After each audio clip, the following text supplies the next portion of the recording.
Antes de iniciar, então, a nossa catequese, vamos fazer uma oração para que a gente esteja disposto, né, a ouvir tudo que Jesus tem para ensinar a gente e que a gente consiga entender a mensagem que a gente vai passar hoje. Então, vamos rezar uma oração do Espírito Santo. Quem ainda não conhece, acompanha, que a gente vai aprender ela durante as catequeses e assim a gente vai melhorando. Vinde, Espírito Santo, enchei os corações dos vossos fiéis e acendei neles o fogo do vosso amor. Enviai o vosso Espírito e tudo será criado, e renovareis a face da terra. Oremos. Ó Deus, que instruíste os corações dos vossos fiéis com a luz do Espírito Santo, fazei que apreciemos retamente todas as coisas, segundo o mesmo Espírito, e gozemos sempre da sua consolação. Por Cristo Senhor nosso. Amém. Estamos Amém. reunidos em nome de Deus, que é Pai, Filho e Espírito Santo. Amém. Amém. Então, o que a gente quer falar hoje com vocês é sobre os 3 pilares da nossa igreja. Vocês já ouviram falar disso? Que a nossa igreja, a nossa fé, ela não é baseada somente na Bíblia. A gente tem a Bíblia, claro, né? Nossa querida Bíblia. Espero que vocês estejam com a de vocês aí também. Mas a nossa fé, tudo que a gente acredita, não está só na Bíblia. Porque a Bíblia ela foi escrita ao longo de vários anos. Então, antes da Bíblia existir, já tinha a nossa fé, já tinha a nossa doutrina da igreja. Muita gente acha que a Bíblia veio pronta, né? Que a gente acredita só no que está ali, porque Deus mandou, assim, enviou certinho aquela Bíblia. E não é bem assim que acontece. A nossa igreja conta com 3 pilares, 3 coisas que imagina que é um banquinho de 3 pernas. Se a gente tirar uma perna, cai tudo, desmorona tudo. Então a gente não pode desvincular uma coisa da outra. A gente tem a Sagrada Escritura, que é a Bíblia, com certeza, mas a gente também tem a Sagrada Tradição, a gente vai falar um pouquinho com vocês, e o Sagrado Magistério. São essas 3 perninhas do nosso banco, para deixar a nossa igreja de pé. Então, o primeiro que a gente quer falar com vocês é a Sagrada Tradição. Quando vocês ouvem a palavra assim, tradição, o que vocês imaginam? O que vem à cabeça de vocês? Quando vocês falam, por exemplo, assim, isso aqui que a gente faz é uma tradição de família. Ou isso aqui é uma tradição da minha escola. Né? Quando acontece essas coisas assim. É uma coisa que vem desde antes e acontece repetidas vezes, certo? Tipo, a minha escola tem a tradição de fazer uma festa junina. A nossa igreja, a nossa paróquia São Paulo Apóstolo tem a tradição de fazer uma grande festa junina todo ano, né? Esse ano não vai poder ter, mas todos os anos anteriores ela tem essa tradição. Então, você tem a tradição, sua família tem a tradição de todo domingo de Páscoa se reunir. Então, é uma coisa de vocês que acontece sempre. E a sagrada tradição da nossa igreja é mais ou menos por aí. É uma coisa que vem desde antes, lá do começo. Antes de pensar em surgir a Bíblia. Ninguém estava montando uma Bíblia antigamente, lá no século I, assim, logo que Jesus subiu aos céus. Então, eles passavam a tradição oralmente para as pessoas. Então, um contava para o outro, e assim ia perdurando para frente. Então, por exemplo, a festa da quaresma, a celebração da quaresma que a gente teve um tempo atrás, é uma tradição da Santa Igreja. Se você abrir a Bíblia, você não vai achar em nenhum lugar escrito assim, exatamente, 40 dias antes da Páscoa, faça isso, faça aquilo. Não está escrito explicitamente, porque é uma tradição da nossa igreja. E a tradição, ela não é menos importante que a Escritura. Tudo que veio dos apóstolos está também contido na nossa tradição. E também, nem só dos apóstolos, foram passando para os discípulos, foram passando para os santos, foram passando para a gente. Então, muitas das coisas que a gente vê hoje em dia, que a gente ouve e a gente não sabe de onde veio, é daí que veio. Veio lá dos primórdios da nossa igreja primitiva, muito antes. Logo que Jesus se foi, o povo se reuniu e fazia celebrações. E se você pegar a descrição das celebrações da missa que eles faziam bem antigamente, é muito parecido com o que a gente faz hoje. Né? A tradição se manteve. Então, tudo que eles passavam oralmente para frente foi perdurando. Então, por exemplo, quando a gente vai estudar a oração do creio, né? Ela tem a sua base toda na nossa fé, mas ela foi passando de geração em geração e foi se completando. A oração não veio pronta, né? Ela foi passando pela tradição. Algumas festas e alguns costumes que a gente tem na nossa igreja, né? A festa da Páscoa, exatamente do jeito que a gente celebra, o Natal, o Advento, todas essas festas, a gente não vai achar em nenhum lugar da Sagrada Escritura descrito como que a gente deve celebrar, né? Ela não está ali, tipo, Jesus nasceu dia 25 de dezembro, então a gente vai celebrar isso, e deve comer isso e vai fazer isso. Não, a gente tem esse costume, porque veio dos nossos primeiros cristãos, que são os apóstolos que estavam com Jesus. Então, oi, abriu o microfone? Não? Então, essa é a tradição da nossa igreja, uma coisa que veio lá de antes e continua passando para a gente. Como a gente falou, uma tradição de família, uma tradição de escola, a tradição da igreja também vai passando para a gente. E assim a gente consegue entender um pouquinho mais do que acontecia naquela igreja. Porque Jesus, quando estava com o povo, ele mostrou alguns costumes, ele estava ali junto com as pessoas. E aquilo não foi registrado oficialmente. Não existe um documento falando assim, exatamente. Na Bíblia tem algumas coisas, claro, mas se não me engano, São João mesmo que diz que se fosse escrever tudo que Jesus tinha feito, não caberia na Bíblia, né? Não caberia em uma biblioteca inteira, porque é muita coisa. Então, algumas coisas foram passadas pela tradição oral, que é falada. Então, a gente ia falando, falando e passando. E para a gente não falar coisa errada, existem os outros pilares da igreja, certo? Não é porque alguém falou que tá certo. Então, por isso que um complementa o outro. Um não existe sem o outro. Se você pegar uma tradição e falar assim, Jesus disse que eu tenho que usar amarelo. Em nenhum lugar tem base para nada disso. Então, você, entendeu? Não pode excluir uma coisa da outra. Você precisa dos complementos para essa tradição existir. Mas a gente está cercado por toda a tradição. Se a gente estivesse lá presencialmente na igreja, a gente podia subir lá, né, na igreja, para dar uma olhada no altar e dar uma olhada no presbitério, assim, que é onde o padre fica durante a missa. No ambão que a gente tem lá onde se faz as leituras, ambão é aquela peça de mármore que o leitor fica na missa, sabe? Tem uns desenhos, por exemplo, de 4 animais. Então, águia, touro, anjo Leão. e leão. Obrigada. São os 4, são os 4 animais que a gente tem. Quer dizer, são as 4 criaturas, né? Porque tem um anjo. E isso é da tradição. É a representação dos 4 evangelistas. Em nenhum lugar da escritura está escrito que São Lucas é um anjo, que São João é uma águia. Em nenhum lugar está escrito isso. Mas a tradição representou eles assim, por causa da visão que eles tinham no evangelho, porque eles escreviam. A gente vai trabalhar um pouquinho melhor isso. Mas, entendeu? São coisas muito bonitas que vieram da nossa tradição, que a gente pode entender melhor a nossa fé. Ela não fica só como uma coisa blocada, assim, que a gente tem que aceitar. Não, a nossa fé, ela é viva. A gente entende o que ela quer dizer. A gente não imagina e acredita cegamente. Assim, você tem que acreditar nisso e você não pode questionar. Não, você entende, porque alguém já explicou antes para você. Fez sentido o que é a sagrada tradição? Só completando o que a Júlia falou, que a gente sempre fala sobre o Domingo de Ramos, que é uma tradição que a gente tem da nossa igreja, que está na Bíblia. Essa tradição está na Bíblia. Ou seja, quando Jesus entrou em Jerusalém, o povo pegava ramos dos galhos e colocava no chão para Jesus passar. Na nossa igreja, no Domingo de Ramos, a gente pega ramos e coloca lá no corredor da nossa igreja para o padre passar, porque o padre é a representação de Cristo, né? Ele está ali, ele tem o seu sacramento e no momento da consagração, ele é como se fosse Cristo, o próprio Cristo, consagrando a hóstia. Então, nós temos essa tradição do Domingo de Ramos, que é exatamente aquilo que a Bíblia aquilo que está escrito na Bíblia. E para continuar falando sobre os 3 pilares da igreja, a gente vai falar, né, como a Júlia falou, são 3. Sagrada Tradição, Sagrada Escritura e Sagrado Magistério.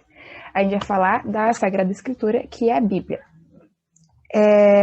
Muitos, na verdade, vou dar um testemunho aqui, quando eu não entendia sobre isso, eu não tinha parado para pensar na origem da Bíblia, porque se a gente parar para pensar, você acha mesmo que a Bíblia caiu do céu assim, nesse formatinho com um zíper?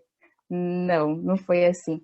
A Sagrada Escritura, ela foi formada por um momento ali da igreja, eu não lembro exatamente qual a denominação que se dá a essa época, não sei se é patrística, posso estar falando errado, mas por um momento lá, assim, os líderes da igreja, então os bispos, os padres, se reuniram para falar assim, não, como que a gente vai montar essa Bíblia? Porque precisa do começo, do meio e do fim. Temos vários livros aqui e a gente precisa juntá-los para fazer sentido para o povo. Então, como que a gente vai fazer? Então, eles, nas reuniões deles, montaram a Bíblia. Depois de muita discussão, acho que anos, para montar o que a gente conhece hoje. O começo, o meio e o fim. Como assim? Porque quando a gente lê, tem Gênesis, que fala sobre a criação do mundo, e no final Apocalipse, que é no fim do mundo. E no meio disso, explica a história de Deus com o povo judeu, a história de Cristo, que é o Deus Filho, e sobre a promessa que Deus deu aos judeus antes de Cristo nascer, sobre o Messias chegará e vai salvar vocês. Então, a história de Cristo, a morte dele, após Cristo, depois da morte dele, e a sua ressurreição, que são os apóstolos, e no fim, né, há outros livros, como Filipenses e tal, mas depois tem o Apocalipse, que é o último livro. Essa é a nossa Bíblia. Se a gente for ver aqui no sumário, a gente tem o índice falando do Antigo e do Novo Testamento. Muito importante aqui é vocês verificarem se a Bíblia que vocês estão pegando é a católica. Por quê? É a Igreja Católica que montou originalmente os livros, porque teve a discussão, né, sobre o que entrar e o que não entrar. A gente pega esse livro aqui sobre que está escrito em grego, ou a gente pega esse livro aqui que está escrito em outra língua, em latim. A gente pega esse aqui e foi juntando. Então, por exemplo, a minha é da CNBB, né, que é da... Como que é a congregação? Não é a congregação? Conferência Nacional dos Bispos. Conferência Nacional dos Bispos. Isso, Conferência Nacional dos Bispos do Brasil. Ou pode ser a Ave Maria, ou pode ser Jerusalém. Porque a protestante, ou a católica jovem, que é... Recapitulando aqui, espero que não estão ouvindo minha cachorra latindo, Martinho Lutero se rebelou contra a igreja e decidiu criar uma nova religião cristã, que é a protestante, porque ele protestava contra a igreja católica. E quando ele fez isso, ele decidiu retirar alguns livros dessa Bíblia católica nossa. Então ele tirou, não sei de cabeça exatamente quais livros, mas ele tirou alguns que não concordavam com que ele não dava certo com o pensamento dele.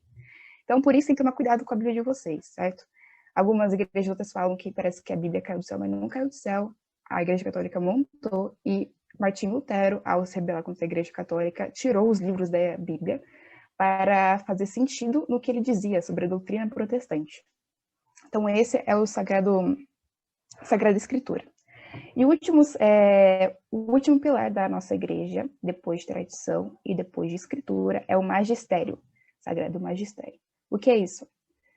Quando você pega a Bíblia e você lê um versículo, você pode ter uma interpretação. Quando a Júlia pega a Bíblia e lê o mesmo versículo, ela pode ter uma outra interpretação. Eu estou estudando história. Então, Martinho Lutero, exatamente, era um padre que se rebelou contra a Igreja Católica. Ele não queria mais fazer parte da igreja, então ele decidiu criar a Igreja Protestante, que protestava tudo que a Igreja Católica falava. E retirou os livros da Bíblia para poder fazer sentido o que ele estava falando, da doutrina protestante. Ele retirou os livros.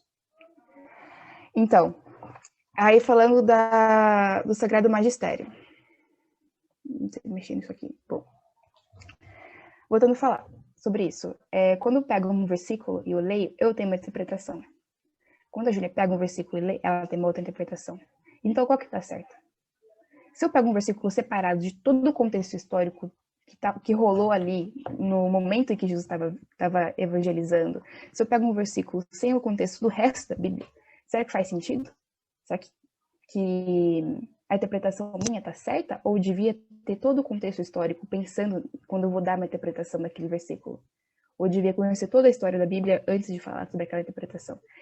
Quem faz isso é o Sagrado Magistério. O Sagrado Magistério são pessoas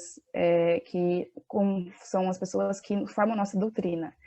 Eles que estudam, eles vivem para isso, estudam e dão a interpretação correta. Por que eu digo correta? Porque eles dedicam as suas vidas a essa interpretação. Então, quando ele pega um versículo, eu falo assim, acho que tal versículo significa X. Dele, não, é Y. Por que Y? Porque o contexto histórico explicava isso, isso, isso. Naquele momento, estava tendo uma guerra entre os povos. Então, quer dizer que era isso, isso, isso. Com esse versículo, outro versículo do Antigo Testamento, então quer dizer que dá esse significado. Esse é o Sagrado Magistério. E essa é a dificuldade que as pessoas não entendem, porque, assim, é muito perigoso você pegar o Evangelho e interpretar por si só. Claro que também tem, não estou dizendo aqui que o Espírito Santo nos ilumina, ele nos ilumina e dá a interpretação correta. Mas é muito perigoso se você não for o Espírito Santo, a sua interpretação pode ser contrária à da igreja, a contrária à verdade, é contrário do que Jesus realmente queria que você entendesse. Então, também por isso que é muito importante rezar a oração do Espírito Santo para pedir iluminação, é verdade. Mas como você não pode ter certeza sobre aquilo, você procura o quê? Um padre. Porque um padre, ele estudou, ele passou anos no seminário estudando sobre a palavra para poder explicar a verdade sobre aquela passagem. Então, por exemplo, quando você pega a liturgia do dia para ler, o evangelho do dia, geralmente vem o evangelho do dia e depois vem um padre para explicar o evangelho, para colocar no contexto atual. Igual, tem uma missa, que eu vou falar aqui, foi uma missa no Mosteiro de São Bento, lá no centro de Sorocaba, né? E quando o padre foi falar do evangelho, o padre do Dom Rocco, padre Dom Rocco, e quando ele foi falar, ele deu um contexto histórico maravilhoso para explicar o que era aquele evangelho, o que estava acontecendo, que estava tendo uma guerra ali entre os povos. Aí fez sentido o que o evangelista quis dizer. Então é isso a Sagrado Magistério. Eles estão lá para dar interpretação para a gente, o povo leigo, não entender errado e não praticar na nossa vida errado. É isso, então, o Sagrado Magistério. Então temos Sagrada Tradição, a Sagrada Escritura e o Sagrado Magistério. Juntos, são os pilares da nossa igreja. Então, a gente não vive só da Bíblia, a gente vive da tradição e vive também da interpretação desses estudiosos que dedicam suas vidas para a gente entender a palavra. Agora, vamos pegar a Bíblia. Eu espero que você esteja com a Bíblia de vocês, a gente não está vendo suas imagens. Mas a gente vai... Está com a Bíblia? Por favor, fiquem com a Bíblia. Que a gente vai explicar a estrutura da Bíblia. Porque a gente quer ensinar, principalmente quer ensinar o Creio a vocês, e ao longo desse ano da Crisma fase 1, a gente sempre vai pegar a Bíblia como referência e vocês vão ter que procurar. Então tem que saber procurar na Bíblia. Não só o sumário e pela página do livro que a gente for citar, mas para vocês terem uma noção onde fica cada coisa. Então a Bíblia, ela é dividida, genericamente, no Antigo Testamento e no Novo Testamento. No Antigo Testamento a gente tem muito sobre os profetas que Deus falava com eles, né, do Espírito Santo, ou até com Moisés sobre a árvore que pegava fogo e falava com ele sobre o grande dilúvio que ia aparecer. Então, o Antigo Testamento é isso. Tem o Gênesis, tem Juízes, uns outros livros que falam sobre o povo judeu, principalmente. E o Novo Testamento depois de Cristo, então conta a história de Cristo nos evangelhos, nos 4 evangelhos, que a gente falou ali, sobre que a Júlia comentou, que cada evangelista é representado por uma criatura.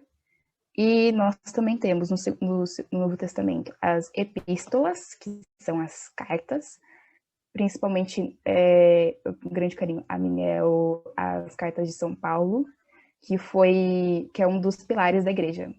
Voltando aqui à Sagrada Tradição, a gente fala que os histórias da Igreja Católica foi São Paulo Apóstolo e São Pedro.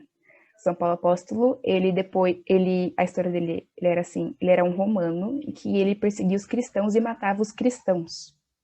Até que um dia Deus o fez cair do cavalo, que ele estava perseguindo um cristão, fez cair do cavalo e cegou ele e perguntou: Saulo, Saulo, por que me persegues?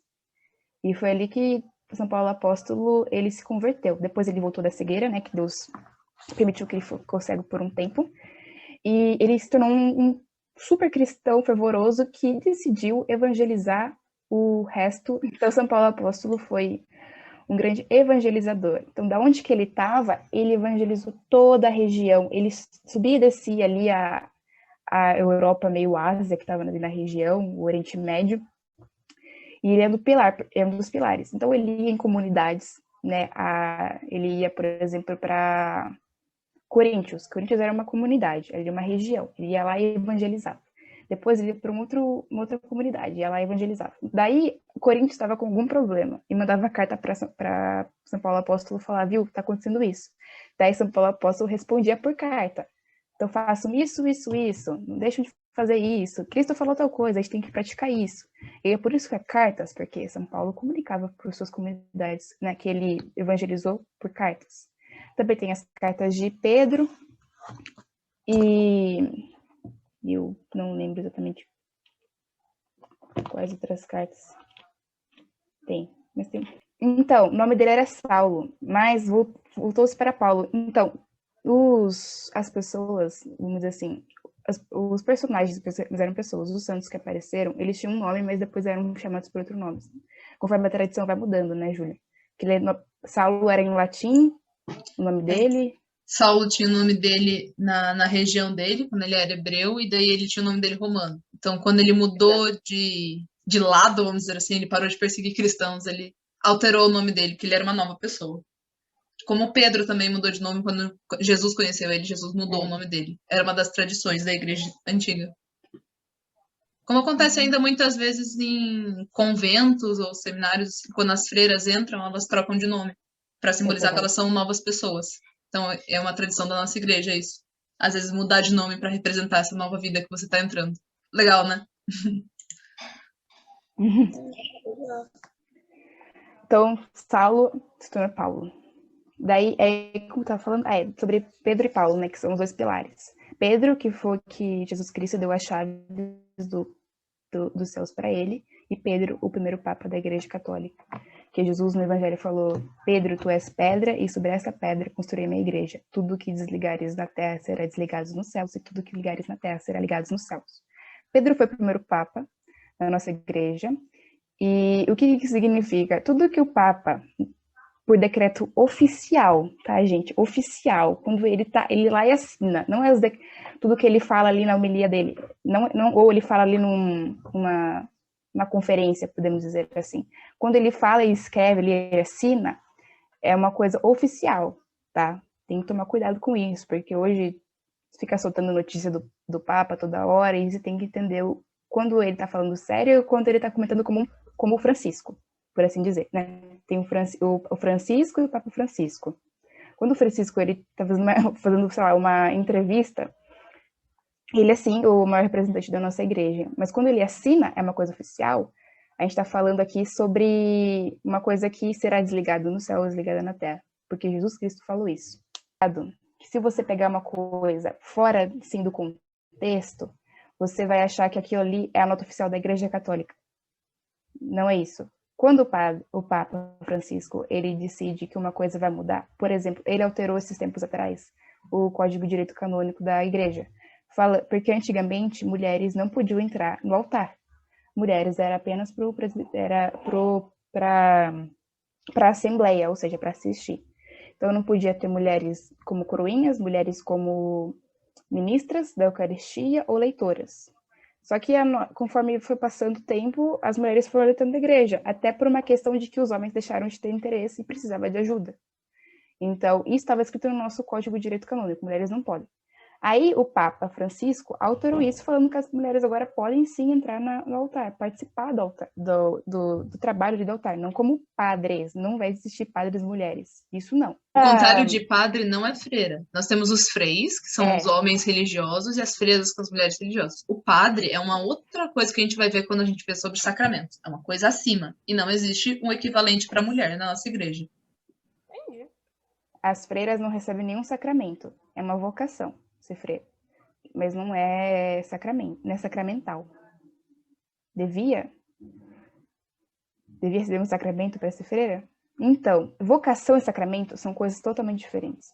Vocação é uma escolha de vida. Sacramento é um sinal que Deus nos dá e nos concede regalias ou possibilidades que a gente pode fazer ou não pode fazer, entendeu? Então, por exemplo, para mulheres. Então, a gente tem as leigas, que são as celibatárias, né? As celibatárias, ou seja, não escolhe ser freira nem escolhe ser esposa. Tem as esposas e tem as religiosas, as freiras.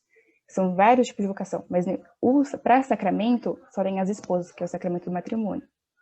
Entendeu? Sim. Deu pra entender? Beleza. O que eu tava falando agora? Eu perdi. Papa. Sobre esse negócio sobre o Papa Francisco. Como eu falei, ele alterou, dando um exemplo para vocês, ele alterou ali o Código de Direito Canônico. Então, ele oficializou. E o Papa Francisco, ele é o nosso maior representante da Igreja Católica, ele é um dos sucessores de Pedro. Então, tudo que ele desligar aqui na Terra vai ser desligado no céu, e o que ligar na terra será ligado no céu. Então, a partir daquele momento, as mulheres podem participar do altar. E voltando a falar sobre a Bíblia, né, recapitulando, Antigo Testamento e Novo Testamento, antes e depois de Cristo. As epístolas são as cartas que os apóstolos escreviam aos povos que eles evangelizavam. E alguns livros, e o último livro, que é Apocalipse, que fala lá sobre o fim dos tempos, quando a gente não sabe quando Cristo vai voltar para acabar o mundo, né? Acabar essa terra. É que a interpretação do Apocalipse, ela não pode ser literal, né? Ela é uma visão que São João teve, que ele explica tudo o que vai acontecer, só que não é uma coisa literal. Não vai, por exemplo, vir o cavaleiro que fala assim aqui. A gente tem que tomar cuidado com a interpretação literal. Mas são uma sucessão de coisas que vão acontecer até acontecer esse novo mundo, novo céu, nova terra. Então, temos essa interpretação, mas não pode levar literal. Não imagina que a morte vai vir aqui e destruir tudo. São coisas que acontecem no mundo, feitas pelo homem, feitas pela natureza. E a gente nunca sabe, porque desde o começo do evangelho a gente ouve que a gente não sabe nem o dia, nem a hora. Só Deus sabe, nem Jesus sabia quando ele estava aqui. Só Deus sabe quando o mundo vai acabar. Então, às vezes a gente pensa assim, eu acho que o Cavaleiro da Morte é isso aqui que está acontecendo no mundo. Só que a gente não sabe, porque só Deus sabe. Então fica complicado a gente ficar achando as coisas e a gente fica muito preocupado com isso. Então a gente tem Exatamente. que mais confiar do que desconfiar. Igual o pessoal fala sobre o anticristo. Não, porque o anticristo já nasceu, porque o anticristo era o Hitler, porque o anticristo agora é não sei quem, parari, parará. Bom, como viram, o anticristo não era o Hitler, porque ele tá ali, ele morreu e continua a vida, continua a história da humanidade. O que acontece? Se você fica se apegado muito ao fim do mundo, você esquece do presente. E o que você precisa mais cuidar é do seu presente, se você está preparado ou não. Porque, tá bom, acontece do fim do mundo amanhã, ninguém imaginava isso. Aí você acabou aqui a vida terrena. A tua alma vai ser salva ou não vai ser salva? Então, fica muito ligado ao fim do mundo e fica mais ligado ao hoje. Se hoje for a minha morte à tarde, eu vou ser salva ou vou estar em pecado? Eu vou realmente eu realmente acreditei na palavra de Cristo ou deixei aquilo por tanto faz? Né? Como diz a Bíblia, aos mornos eu vomitarei. Deus quer pessoas quentes, pessoas que evangelizem. E é por isso que se fala sobre a crisma, que você escolhe deliberadamente, por vontade própria, evangelizar o povo. E como que evangeliza? Estudando, mas você não pode estudar sozinho. É como o Sagrado Magistério, que está ali há anos, falando sobre a Bíblia. Lúcifer era um anjo, que ele estava auxiliando a Deus, e ele, Júlia, se eu falar errado, por favor, me corrige, mas ele sentiu muitos ciúmes ali com a criação de Deus como um ser humano, porque o ser humano sempre traía a Deus pelo pecado, sempre ali estava contra Deus, ou seja, não aceitando o que Deus estava falando. Deus é pura misericórdia e amor, e Lúcifer não entendia isso. Então é um anjo decaído, porque ele não aceitou aquilo. E respondendo a sua pergunta, ele é real. Não é uma história assim inventada. Claro que a gente não sabe exatamente como aconteceu no céu, mas Lúcifer, que é o nosso demônio, ele existe. Ele não é uma criação para assustar a gente. Ele existe de verdade. E a gente tem que se afastar dele. Exato, e ele tá aqui exatamente para fazer a gente pecar. Ele é o mal, é a representação do mal. E o mal é o contrário de bem. Quando a gente peca, a gente está escolhendo livremente fazer o mal. Você está escolhendo livremente ficar longe de Deus. E é isso que ele quer. E como a gente fala muito sobre isso na própria igreja, as pessoas que estão na igreja são as pessoas mais tentadas, porque são as pessoas que estão se esforçando para não fazer. As pessoas que já não querem mais saber sobre a verdade de Cristo, não querem mais fazer o bem, não quer mais seguir aquelas regras que Deus nos propôs, porque sabe que aquilo ali sim é uma liberdade, aquilo ali sim vai fazer bem pra gente, Lúcifer não liga mais, porque ele já tá ali condenado para ele. Ele já conseguiu uma alma lá pro inferno. Então Lúcifer não liga. Ele tá tentando nós da igreja. Sempre vai tentar nós da igreja. E sempre vai ser muito forte. Essa tentação, eu quero dizer. Mas Deus sempre vai vencer. Só que com o nosso livre arbítrio, ou seja, a nossa possibilidade de escolhas livres, sem a interferência de Deus nas nossas escolhas, a gente escolhe o nosso caminho, se vamos ser salvos ou se não vamos ser salvos. Por isso que eu falei para você, Bruno, não fique nessa loucura sobre o livro de Apocalipse. Não fique tentando refletir sobre os sete selos. Espere, assim, ou você encontrar um diretor espiritual, ou você fazer um curso sobre o Apocalipse. Pense sobre o hoje. Como que sua alma tá? Se vai ser salva, se não vai ser salva. É isso que a gente tem que pensar. Não é sobre o fim do mundo, é sobre o nosso fim. Que a gente tem que ficar pensando todo dia. Exatamente. Foi só curiosidade. Curiosidade é bom. A gente não pode ficar com dúvida. Sim. Sempre que vocês tiverem dúvida, ou qualquer coisa que vocês quiserem falar, sintam-se à vontade. Porque às vezes a gente guarda uma dúvida pra gente e a gente entende errado. E aquilo fica, até a gente crescer, a gente cresce com esse pensamento errado. E isso é muito ruim. Então, qualquer coisa que vocês lembrarem e falar assim, nossa, por que será isso? Fala. E assim, se a gente não souber, a gente pesquisa e traz pra vocês depois.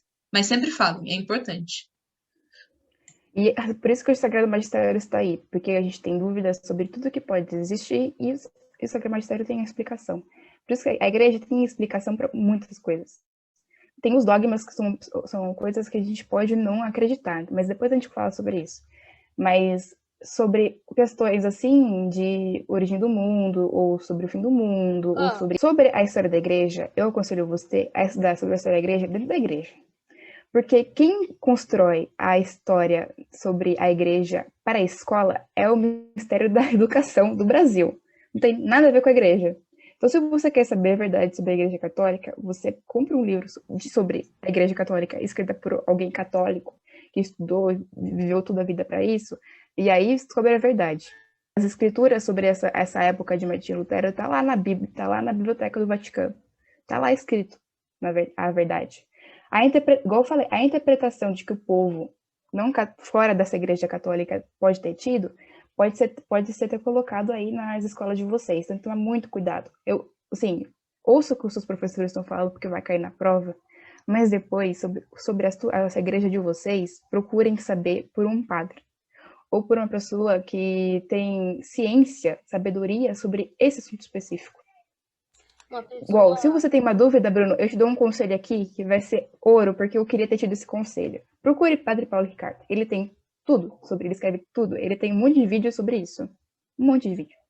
Ele fala, nossa, ele assim, ele tem um apostolado, ou seja, é como se fosse uma escola, né? Apostolado. Vamos resumir aqui escola. Que ele dá uma catequese, e até hoje a gente usa isso, até hoje nós usamos isso para falar sobre a nossa catequese aqui, a nossa crisma. Ele não é tipo uma escola católica, é online, ele tem vídeo no YouTube, ele tem um site próprio dele, ele tem podcast, ele tem Instagram, tem várias coisas. E lá ele fala sobre muitas coisas. Ele fala sobre muitas dúvidas que a gente pode ter, ele lá tá em um vídeo explicando. São, assim, 10 anos de apostolado, são 10 anos ele gravando o vídeo e falando sobre isso. Falando, então, por exemplo, sobre a Eucaristia, falando sobre o que eu assisti, sobre vocação, explicando virtudes, ele fala tudo. Então, se você tem dúvida sobre a história da igreja, procure o Padre Paulo, que ele vai ter, com certeza, se eu estiver errada, um vídeo falando sobre a história da igreja. Ele é um padre que estudou em Roma, ou seja, né, então a gente ele tem conhecimento para falar. Mas saiba que a igreja católica sempre vai ser atacada. Jesus já falava que a igreja ia ser atacada. Ele sabia disso, ele tinha ciência disso. Então, a gente está aqui para continuar resistindo a essa igreja. A gente está aqui estudando para saber argumentar e falar sobre. Quando você estiver na sua aula de história, não crie intriga. Não brigue com a professora, não é uma boa ideia. Não faça isso. Até porque eles estão ainda na primeira fase do crisma. Vocês não têm essa obrigação de sair evangelizando e sair de... Primeiro, mas o importante é você saber. A verdade. Exato. Primeiro conheça para você. E depois você vai conhecer o suficiente para passar para os outros. Porque é diferente você entender e poder você explicar. É muito diferente. Sim. Então, primeiro estude, aprenda por pessoas da igreja, para depois passar para os outros, para depois falar para os outros.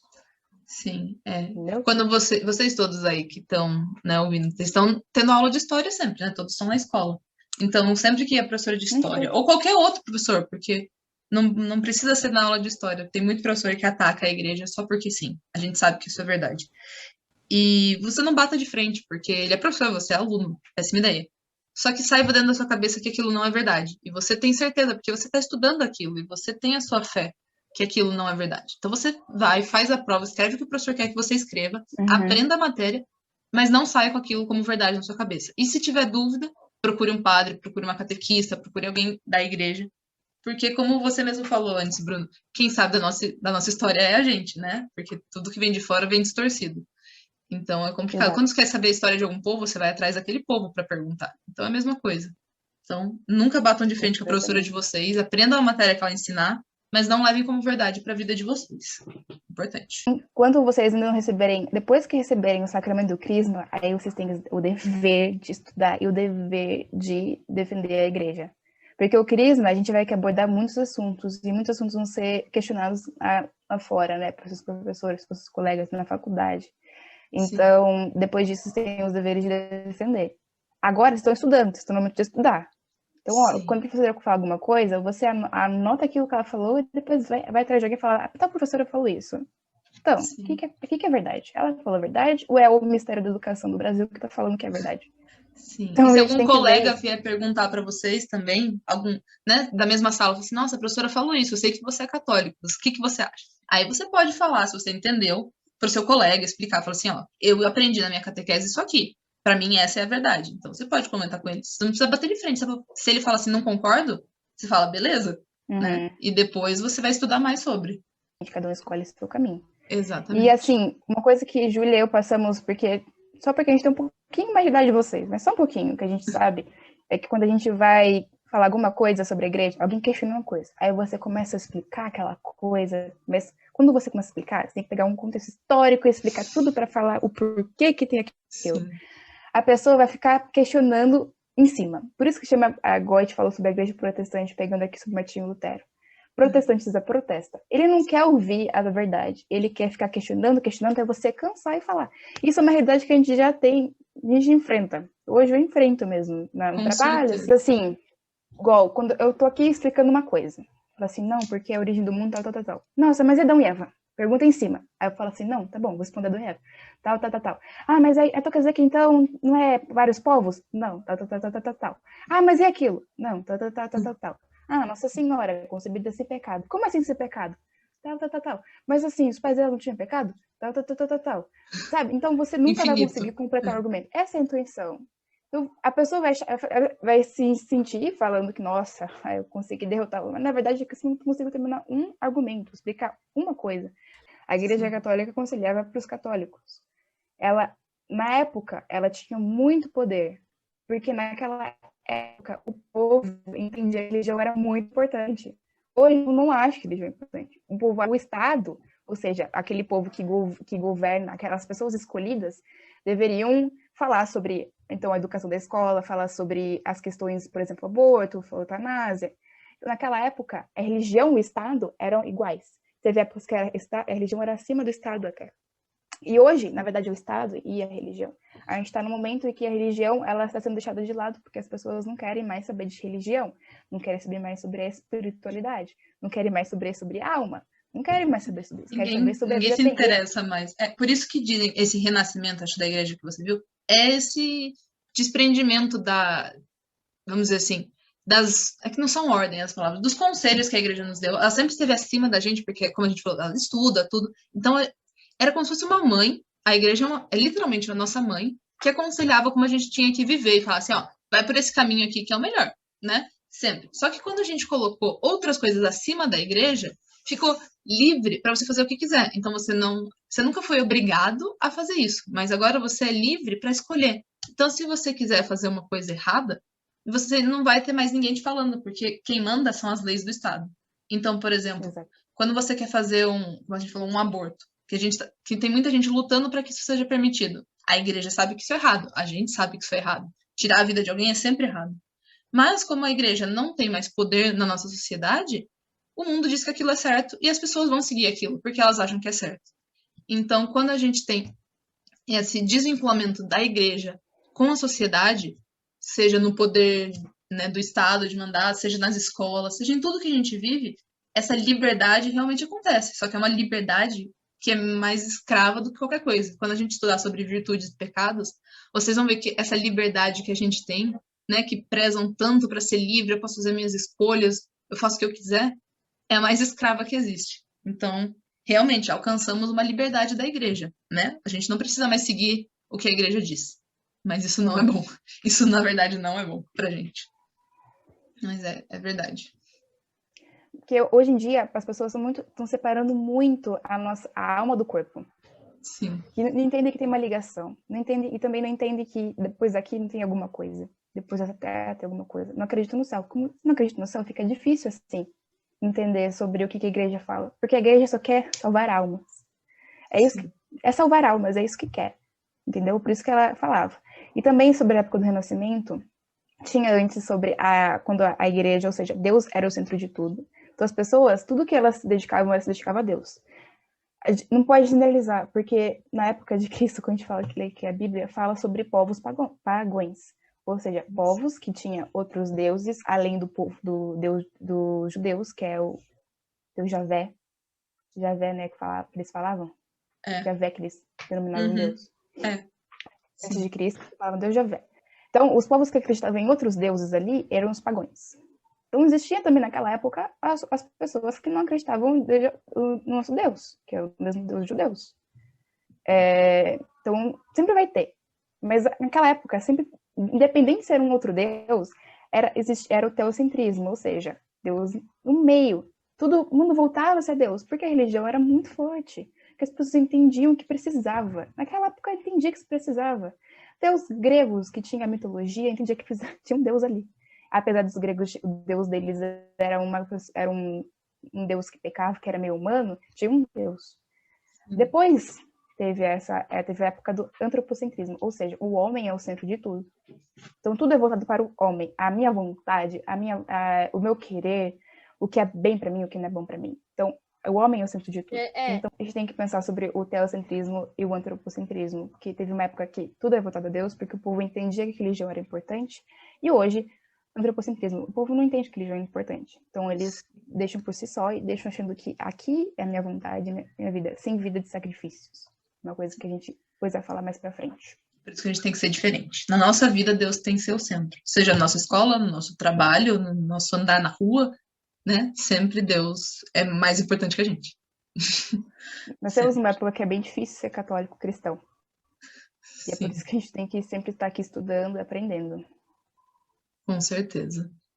Aí, só para a gente poder concluir essa parte da Bíblia, qualquer dúvida vocês falam de novo, corta.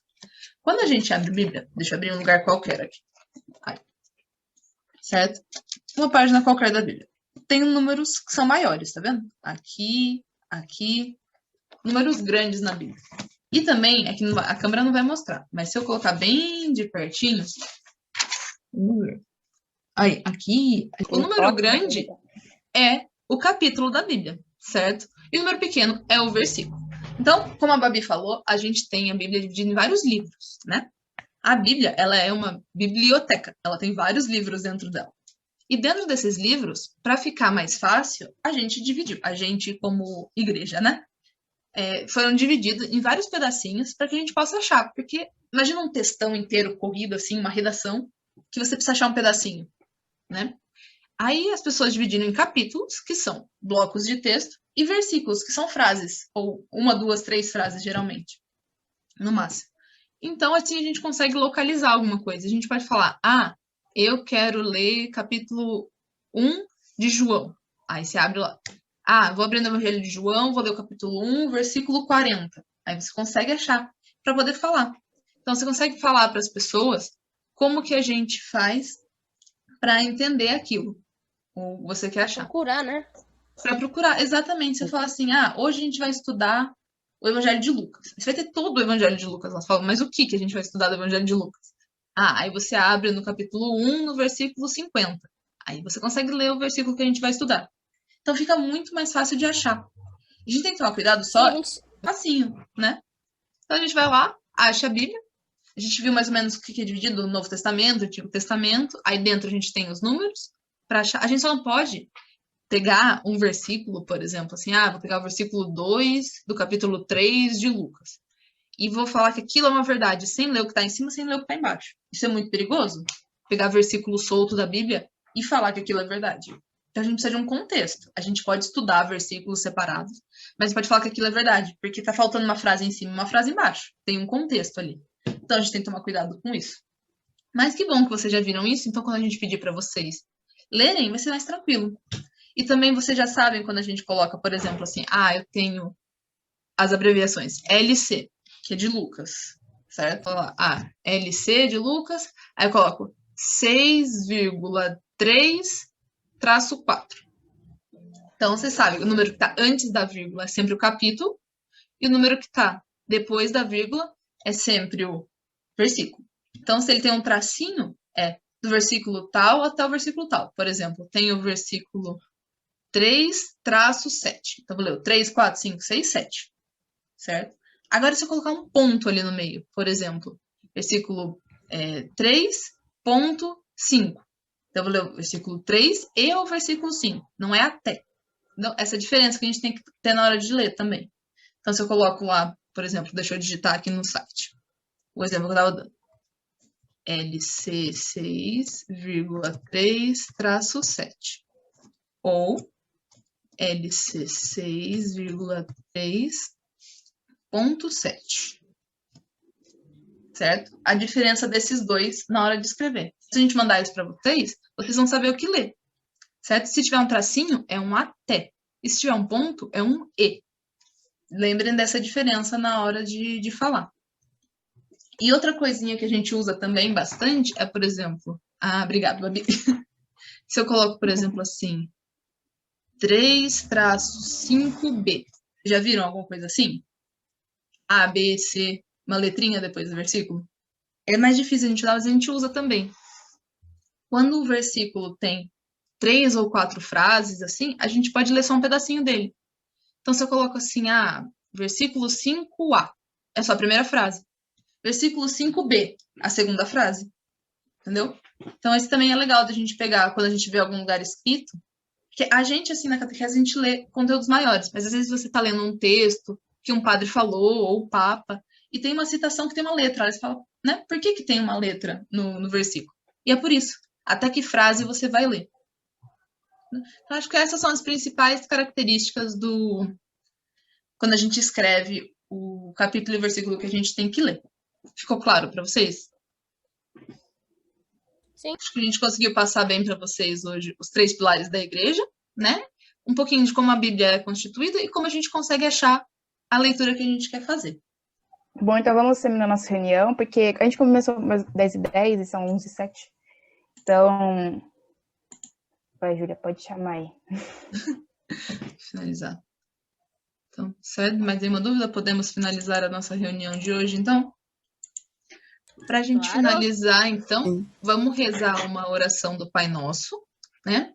Para poder agradecer, e uma Ave Maria para pedir que Maria continue nos abençoando, né? Nos cobrindo com o seu manto, porque ela, a pessoa mais próxima de Jesus aqui na Terra, que ela possa nos levar a Ele enquanto a gente está aqui. Amém? Então vamos rezar. Amém. Pai nosso que estais no céu, santificado seja o vosso nome, venha a nós o vosso reino, seja feita a vossa vontade, assim na terra como no céu. O pão nosso de cada dia nos dai hoje, perdoai-nos as nossas ofensas, assim como nós perdoamos a quem nos tem ofendido, e não nos deixeis cair em tentação, mas livrai-nos do mal. Amém. Ave Maria, cheia de graça, o Senhor é convosco. Bendita sois vós entre as mulheres, bendito é o fruto do vosso ventre, Jesus. Santa Maria, Mãe de Deus, rogai por nós, pecadores, agora e na hora de nossa morte. Amém. E estivemos reunidos em nome de Deus, que é Pai, Filho e Espírito Santo. Amém. Amém.